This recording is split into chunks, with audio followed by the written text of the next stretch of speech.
네, 오늘 이 새벽에 하나님께서 저희에게 주신 말씀은 누가복음 22장 1절부터 13절까지의 말씀입니다. 누가복음 22장 1절부터 13절까지의 말씀, 제가 가지고 있는 성경으로 신약 성경 134페이지에 있습니다. 말씀을 함께 교독하겠습니다. 제가 먼저 1절을 읽습니다.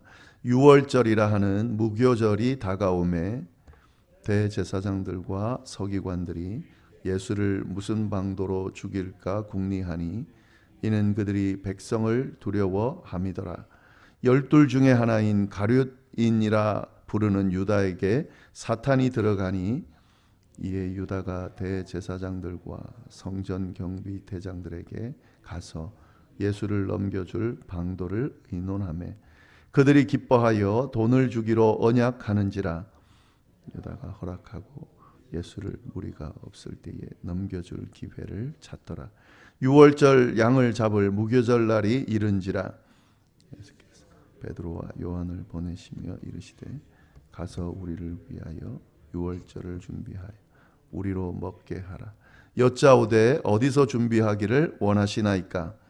이르시되 보라, 너희가 성내로 들어가면 물 한 동이를 가지고 가는 사람을 만나리니 그가 들어가는 집으로 따라 들어가서 그 집 주인에게 이르되 선생님이 내게 하는 말씀이 내가 내 제자들과 함께 유월절을 먹을 객실이 어디 있느냐 하시더라 하라.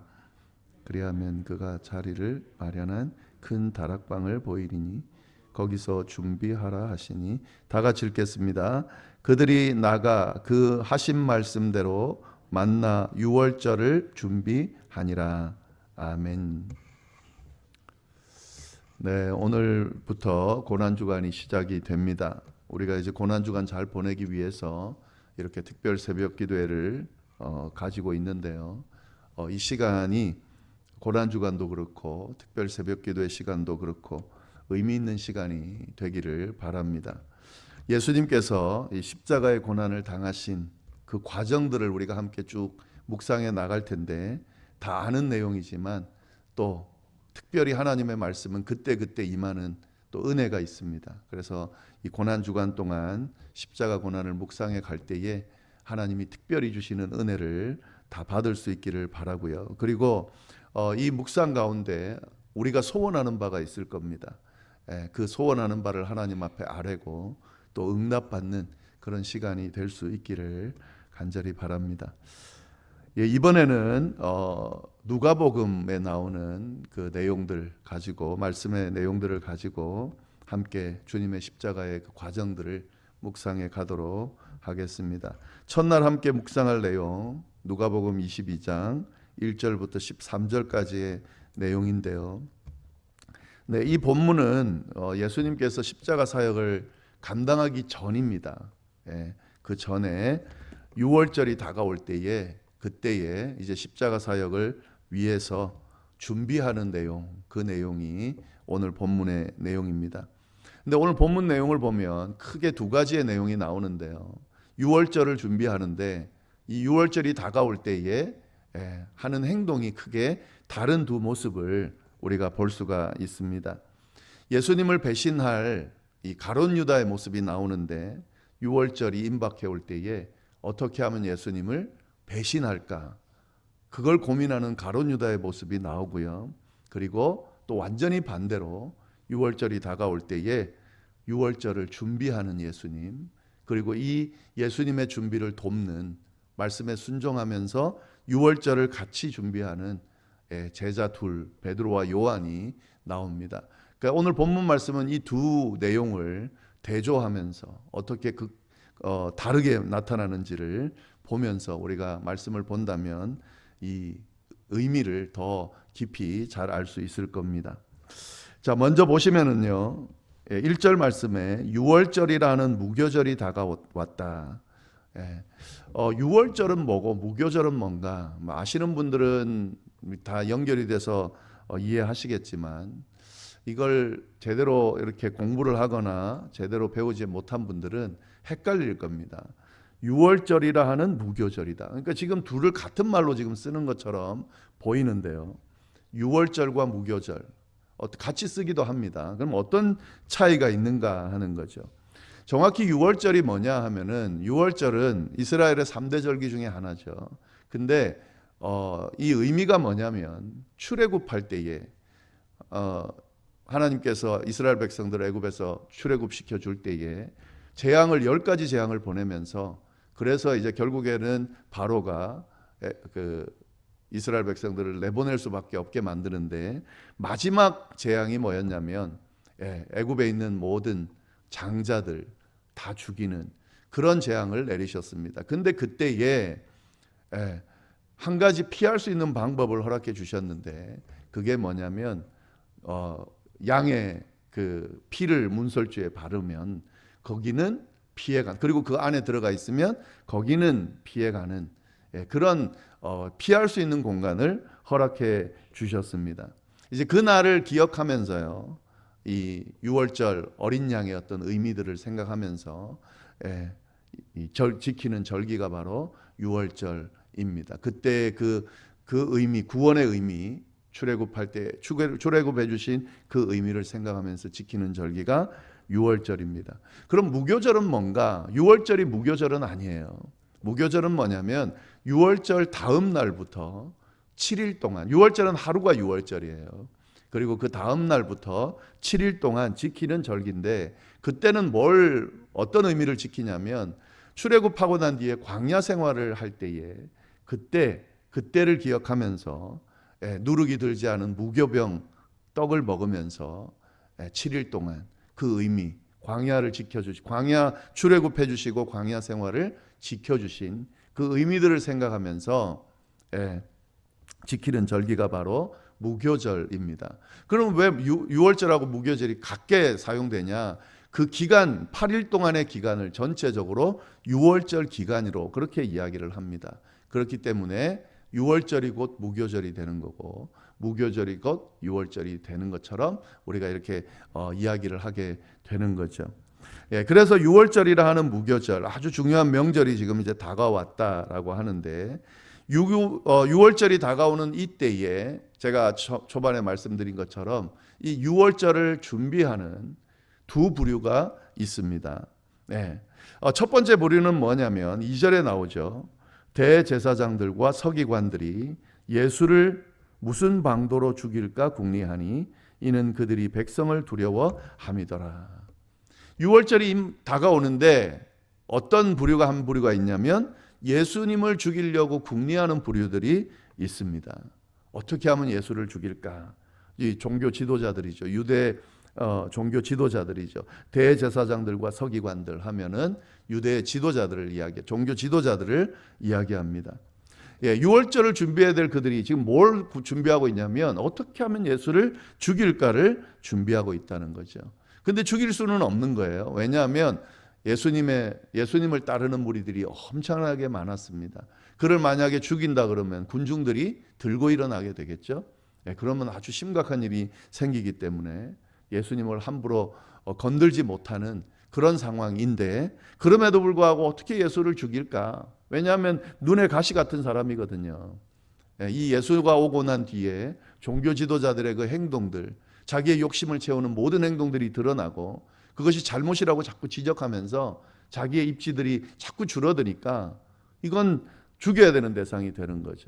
그래서 어떻게 죽일까를 고민하면서 그런데 죽이지는 못하고 하고 있는 그런 상황에 어떤 한 인물이 등장하는데 여기에 불을 지피는 한 인물이 등장합니다. 그게 3절 말씀입니다. 12 중에 하나인, 여기서 12이라는 건 예수님의 제자 12를 말하죠. 가룟인이라 부르는 유다에게 사탄이 들어갔다. 가룟 유다를 말하는 겁니다. 이 가룟 유다가 등장했다. 사탄이 들어갔다라고 표현하고 있는데 하면 안 되는 행동을 했기 때문에 그거는 사탄이 들어가서 한 행동이다라고 그렇게 이해를 하면서 써놓은 거죠. 4절 말씀 보시면은 그가 뭘 하는가? 이에 유다가 가룟 유다입니다. 대제사장들과 성전 경비대장들에게 가서 예수를 넘겨줄 방도를 의논했다. 예수를 죽이기 위해서 막 궁리하고 있는 종교 지도자들에게 예수님의 제자 중에 하나인 가룟 유다가 가서 함께 의논했다 하는 거죠. 예. 여기서 이 성전 경비 대장들이 있잖아요. 예수님 잡으러 몽둥이 들고 왔던 사람들이 좀 이 사람들입니다. 예, 이건 좀 그냥 알아두면 좋을 것 같아서 말씀을 드리는 건데요. 예, 그가 가서 이제 예수를 어떻게 죽일까? 그도 참여하게 된 거죠. 예수님을 죽일 방도를 의논하는 그런 부류의 가룟 유다, 예수님의 제자인 가룟 유다가 참여하게 됩니다. 그러면서 이제 방법을 알려준 거예요. 사실은 가룟 유다가 5절 말씀 보면 그들이 기뻐하여 돈을 주기로 언약하는지라. 여기서 의논했다고 돼 있지만 사실은 이 가룟 유다가 예수님을 잡을 방법을 알려준 겁니다. 지금 주도하고 있는 거예요. 근데 그 사람들이 들어보니까 너무 좋은 거예요. 그래서 기뻐하면서 돈을 주기로 언약을 했다 하는 거죠. 그때의 6절 보면은 유다가 허락하고 예수를 무리가 없을 때에 넘겨줄 기회를 찾더라. 가룟 유다가 어떤 제안을 했는지가 나옵니다.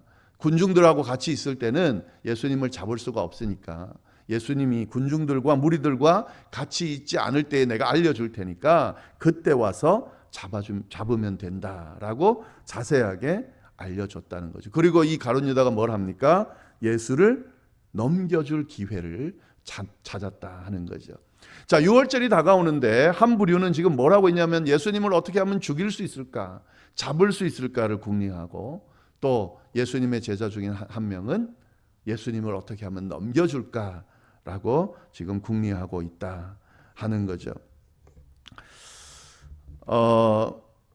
지금 이 행동을 보면은 전혀 지금 하나님의 뜻과 다른 그런 행동을 쭉 하고 있습니다. 왜 가룟 유다는 이런 행동을 할까? 왜 종교 지도자들은 예수님을 팔려고 행동할까? 딱 한 가지 이유밖에 없습니다. 그들의 욕심 때문입니다. 탐욕 때문입니다. 지금 이 종교 지도자들이 지키려고 하는 건 뭐예요? 이들의 역할은 뭐냐면 하나님의 나라를, 하나님의 뜻을 제대로 분별하고 그 뜻을 세우는 것이 바로 종교 지도자들의 역할입니다. 예, 근데 하나님의 뜻을 세우기 위해서 이렇게 행동할 수 없는 거거든요. 이런 행동을 하나님의 뜻을 따른다라고 하면서 이런 행동을 만약에 한다 그러면 그건 거짓말을 하고 있는 겁니다. 하나님의 뜻을 세우려고, 제대로 알고 세우려고 하면 이렇게 예수를 팔려고 하는 그거에 빠져서 지금 6월절이 다가오고 있는데도 예수를 어떻게 죽일까만 궁리하고 있는 거예요. 이 사람들 생각에는 예수를 어떻게 죽일지만 궁리하고 있는 거예요. 예, 이렇게 되는 이유는 자기 욕심 때문이죠. 자기가 가지고 있는 이 권리를, 기득권을 지키려고 하는 그것 때문이죠. 예. 그래서 지금 이런 행동을 하는 겁니다. 가룟 유다도 마찬가지예요. 가룟 유다도 왜 예수님을 팔까? 또 예수를 넘겨주려고, 예수를 죽이려고 하는 사람들과 왜 결탁을 할까? 그리고 그에게 예수를 건네줄 방법을 왜 전해줄까?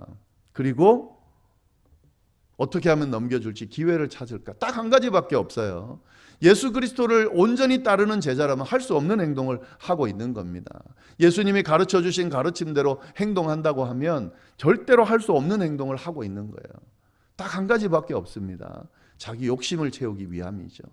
예, 왜냐하면 자기가 예수님을 따르는 이유는 예수님께서 정말 영광의 자리에 딱 섰을 때에 그 자리에서 한 자리 차지하려고 하는 그 마음이 있는데 자꾸 죽는다 그러고 잡힌다 그러고 고난당한다 그러고 그렇게 하니까 이 가룟 유다가 그걸 지켜볼 수 없는 거죠. 예수님이 잡히고 죽으면 어떻게 됩니까? 자기가 꿈꾸던 것이 다 물거품이 되거든요. 그러니까 그게 받아들여지지 않는 거예요. 또 어떤 학자들은 이 가룟 유다가 이렇게 예수님을 팔면, 넘겨주면 예수님이 능력으로 그 자리에서 구원되기 위해서, 그 자리에서 빠져나가기 위해서 능력을 베풀 걸로, 그래서 자기를 잡는 모든 사람들을 다 벌하고 제할 걸로 아마 기대하면서 이렇게 팔았다, 뭐 이렇게 해석하는 사람들도 있습니다. 여하튼 어떤 거든 가룟 유다의 마음속에는 딱 한 가지만 있는 거예요. 내 욕심을 채우는 거죠. 예수님도 안중에 없고 하나님도 안중에 없는 그런 지금 모습으로 지금 이렇게 예수님을 팔려고, 넘기려고 이렇게 행동하고 있다 하는 거죠. 자기 욕심에 사로잡힌 사람은요, 이렇게 행동하게 돼 있습니다. 행동하는 행동 보면 알 수가 있어요. 그 사람이 하는 행동을 잘 보면 내가 공의를 위함이다, 하나님의 뜻을 위함이다, 정의를 위함이다. 뭐 이거 꼭 신앙 생활이 아니어도 마찬가지입니다. 그 행동하는 걸 보면 이 사람이 정말 공의를 위하고 정의를 위함인지 자기 욕심을 채우기 위함인지 분명하게 드러납니다. 특히 신앙생활은 마찬가지예요. 아무리 내가 하나님의 뜻 안에서 행동한다 해도 가만히 들여다보면요, 이게 내 욕심을 채우기 위함인지 하나님의 뜻을 드러내기 위함인지 드러나게 돼 있어요. 뭐 누가 지적하고 설명할 필요 없어요. 나중에 분명히 드러나게 돼 있습니다. 네. 근데 여기서 하나 보면은요, 사단이 들어갔다, 그래서 유다가 예수님을 팔았다, 이렇게 지금 이야기를 하고 있는데, 그러면 사단이 잘못하는 거죠. 그죠? 유다는 잘못하고 있는 게 아니죠. 지금 분명히 사단이 잘못한 것처럼 말하고 있습니다. 근데 여러분, 여기서 우리가 왜곡되면 안 됩니다.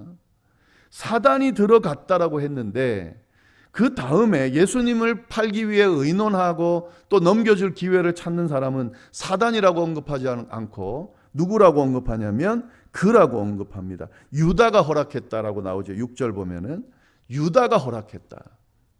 여러분, 사단이 들어가서 사단이 지배해서 사단이 이끄는 대로 행동하지만 그 책임에서 벗어날 수 없다는 걸 우리가 분명히 알 수가 있습니다.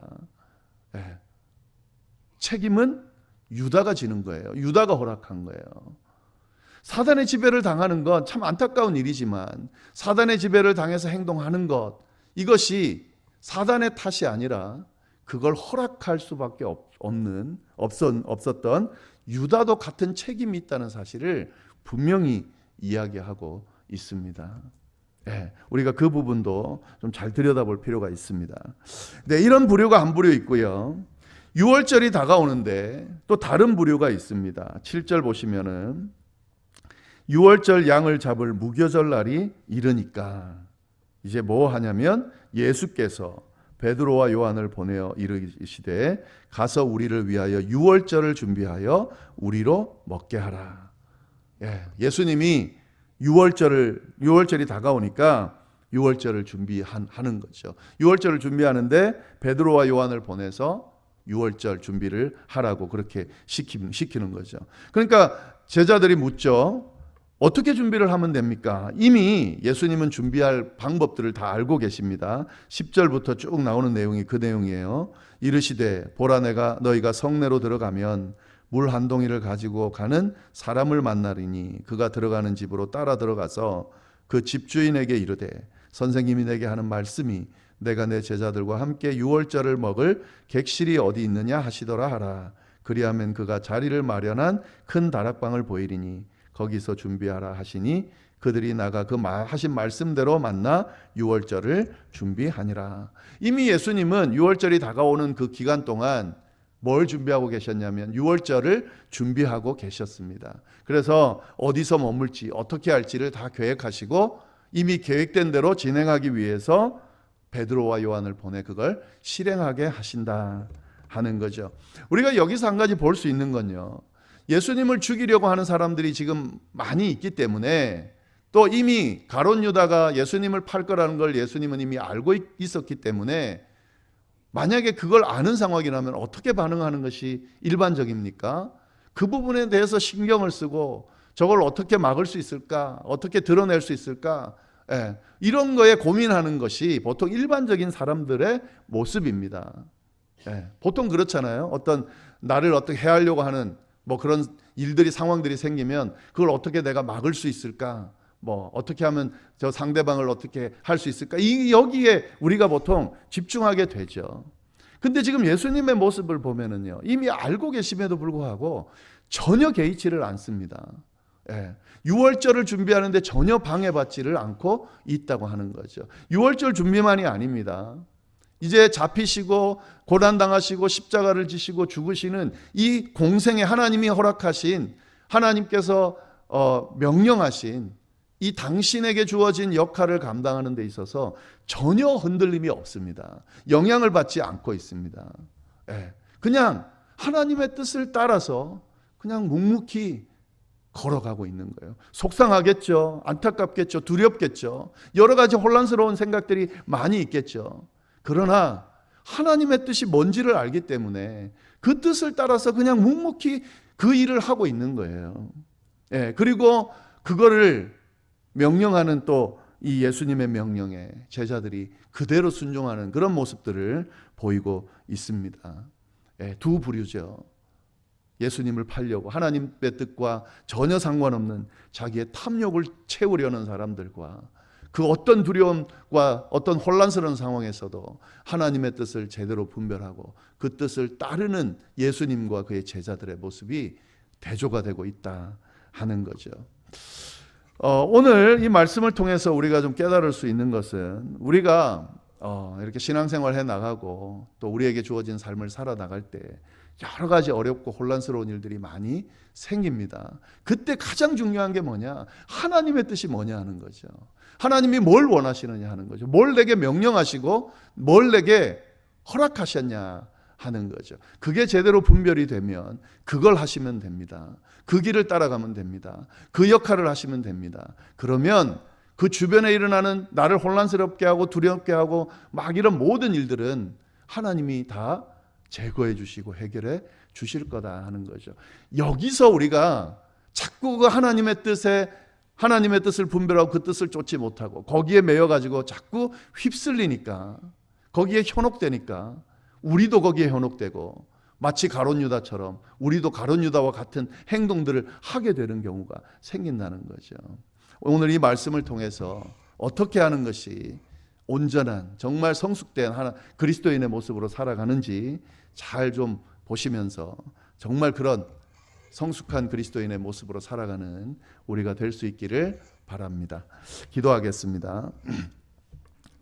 하나님 아버지 참으로 감사합니다. 고난주간 특별히 이 특별 새벽 기도회를 허락해 주시고 또 오늘 허락하신 말씀을 통해서 우리에게 또 귀한 말씀으로 교훈하여 주시니 참으로 감사를 드립니다. 하나님, 이 세상 사는 것 자체가 고난이고 역경이고 또 신앙생활 한다는 것이 십자가의 길을 가는 것과 같은데 하나님 아버지, 이 모든 여정이 우리의 탐욕이나 욕심이 아니라 오직 주님의 뜻, 주님의 인도하심만 우리가 따르는 또 그걸 바라보는 그런 우리 모두가 될 수 있도록 주여 인도하여 주옵소서. 그 길이 우리를 살리는 길이요, 그 길이 바로 우리를 영광스럽게 올바르게 제대로 복되게 이끄는 길이라는 것을 우리가 기억하면서 그 주님의 발자취를 쫓아가는 우리의 삶이 될 수 있도록, 우리의 신앙 여정이 될 수 있도록 인도하여 주옵소서. 함께 해주시기를 간절히 바라고 우리를 구원하신 살아계신 예수님의 이름으로 기도드립니다. 아멘.